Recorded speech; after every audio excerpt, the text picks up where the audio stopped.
The ties that bonded us together into a home were colored with the paints of flags that I didn't know but learned to love as I grew into a man who had taken a culture that was colorful and vast, which had seen a rich past and which was mine by birthright, but I had not truly seen until I was 6. It wasn't until I was twice that age where I found a page in a book that was in my mother's journal, and then I learned what coup d'etat meant and began to understand the sins of men. Fiji, a land of paradise and tropical breeze, and Fiji water for when the thirst had need, but the water couldn't salve the wound my father felt from leaving his homeland. My mother had felt, knowing that there was no going back, and here they found themselves in a strange land full of cold and snow, racist remarks from shopkeeper lips, so my mother found work at the pantry, working for tips to keep my family afloat. It was strange how an arranged marriage produced me and handed me to a country that was mine to see, to breathe, to fall away in, and to find myself. So I found a pen and I wrote. But the ink had barely begun to dry before the words that shaped my world took flight, and I found that the glasses that nestled onto my nose grew lighter and changed shades and tones, and while my vision declines as the older I get, I now see more than I had back then. Cold and snow shaped my home, but snowmen broke walls and Christmas lights lit up roads like Diwali lamps in the city streets. It was a city that threw parades for holidays I grew up calling my own. And my friends who had foods foreign to me at homes that didn't smell of coriander and curry spices helped me see my perspective was one of many. We didn't know any better, whether it was in the food we ate or when we were handed books with funny scribbles and my mother's tongue read and made sounds like songbirds on the late afternoons of August. Years later, I can make words appear from beneath my fingertips in 2 languages like a magic trick that millions had mastered but I had only just come to realize.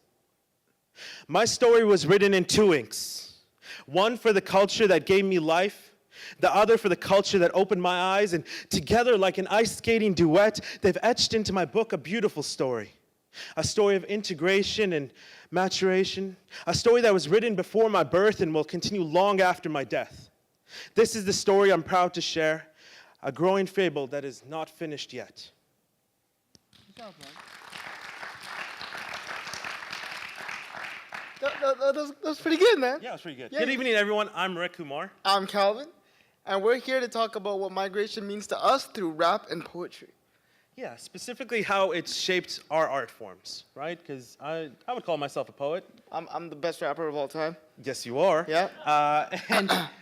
But our art is a reflection of our reality.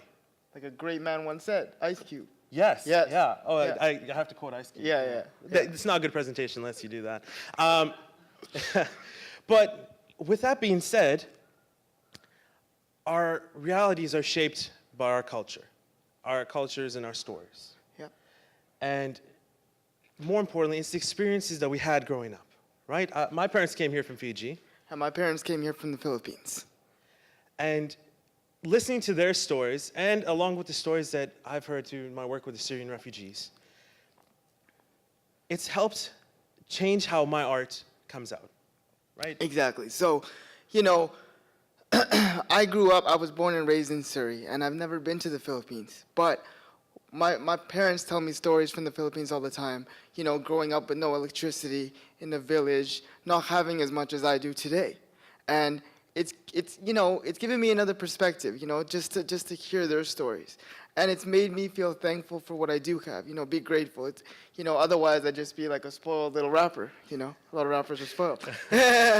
But, it's taught me to be thankful. It's given me perspectives. And I think it's great because, especially in Surrey, all of my friends, they come from different backgrounds, different cultures. I take their stories, they influence me, and hopefully I influence them. And that's what's great about migration to me. Yeah. When we hear each other's stories, it helps us break boundaries, right? When we're in a class together and we're inspired by someone else's work, we often go up and be like, hey, that was amazing. Thank you for sharing that. And now I learned something new. Exactly. And along with all the other things that we've learned and experienced tonight, I think we should let the audience experience one more. Okay, sweet. All right.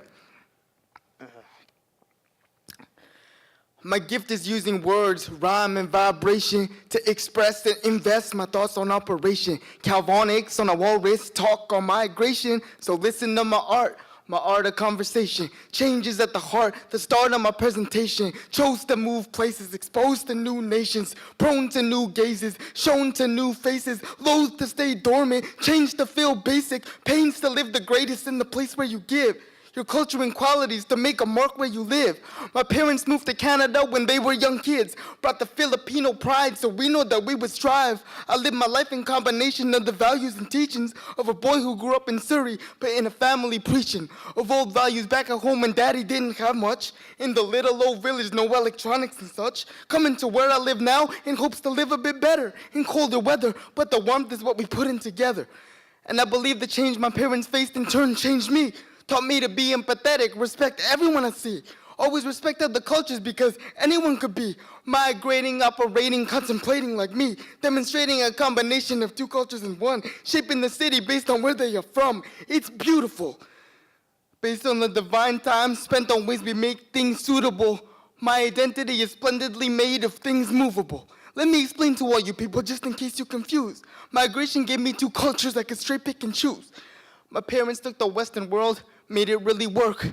And they gave me parts of places they had been before my birth. Used to think being too nice was less a gift, more of a curse. But it's ingrained on my brain from parents, places, and culture. On top of that, the fact I'm handicapped and walk on metal canes may prove to be a factor that was seen as really strange. So to migrate to Canada was great, I can't complain. And like fellow rapper Drake said, nothing was the same. Thank you. Yeah, that was good. Thanks, man. That was good, yeah.